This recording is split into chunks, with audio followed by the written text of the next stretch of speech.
Okay, this is the marking system for the Cohorts Classics or Cohort Classics. These are inspired by the Arco playing cards. We wanted a casino style deck at Illusionist, but with incredible markings, kind of akin to Speed Reader in the fact that they're huge and very visible and very easy to read. So I'm going to run through the marking system on these. It's super easy. Essentially on the back design, in the top left corner and the bottom right corner of the back design, there will be a hidden marking. So I'll go through these for you. There's one card in the deck, or two if you keep kind of like a full deck with minus jokers. There's two cards in the deck that don't have markings. The first is your duplicate card, the Queen of Spades. That's the first card that does not have the markings on the back. So if you do keep a dupe inside your deck and you try and read the card on top, or a card a spectator's chosen, and you don't see a marking, it's probably this card. The second card that doesn't have a marking is this card, which is your double backer with different colors. So it's blue on one side, red on the other. This doesn't have a marking.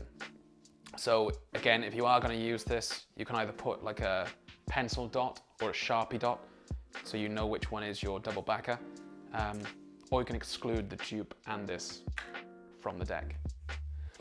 So you'll see from this in particular, if you can zoom in on this corner here, you'll see an A on the right hand side of the bird and a H underneath the wing. So each marking is on the wing of the bird. So underneath that wing, you'll see a letter. So S is obviously spades. Hearts is denoted by a H. Clubs is a C. And diamonds is a D. And then on the right hand side of the bird, in the top left corner or bottom right corner, is the value. So that value is going to give you obviously an A for an ace, and you've got 2, 3, 4, 5, 6, 7, 8, 9. There's an X for 10, so the Roman numeral for 10, X, is used instead of 10, and for Jack, Queen, King, it's J, Q, and K. So there is some practice needed, obviously, to quickly read the markings, but I'm going to show you one discrepancy that we've noticed that you need to train yourself on. So if I mix these up, and I'll show the camera. Okay, one of these is the 10 of clubs, the other one is the King of clubs. So once you're familiar with the design, you'll easily be able to tell which one's a K. So I just want to show you here now. An X is 2 equal straight lines. So it's this one's the 10.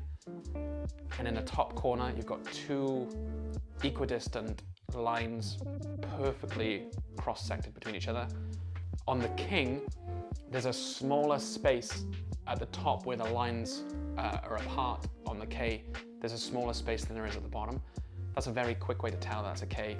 The other way to tell, obviously, is there's a kind of straight line for the K, and there's 2 cross lines for the 10.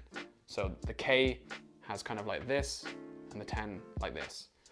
So, you know, at a glance, I can tell from probably an arm's length the difference between those two.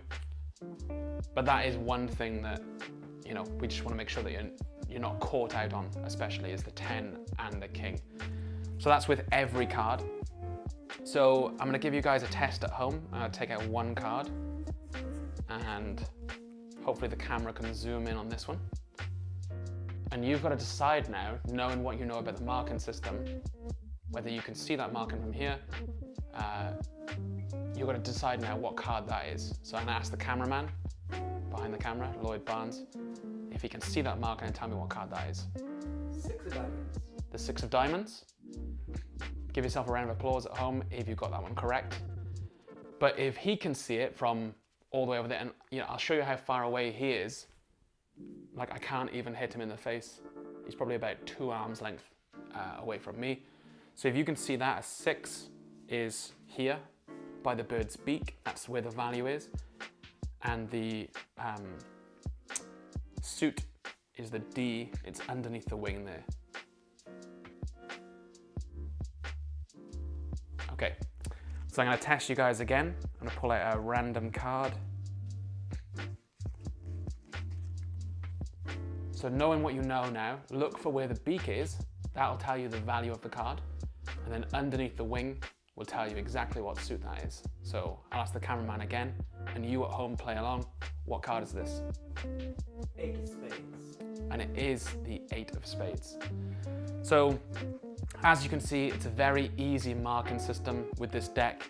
Very clear markings, both from a top left perspective. If you get riffled down, I know now that's the queen of clubs, and it is. So you can have a free selection. They say stop, they say it's there, it's the 8 of diamonds, and it is the 8 of diamonds. So you can get a good read from there. Anywhere they say stop, that's the 10 of spades, and it is the 10 of spades. Or the back side. So, you know, you have to get used to reading upside down, I guess, but from here, you can see that's the 7.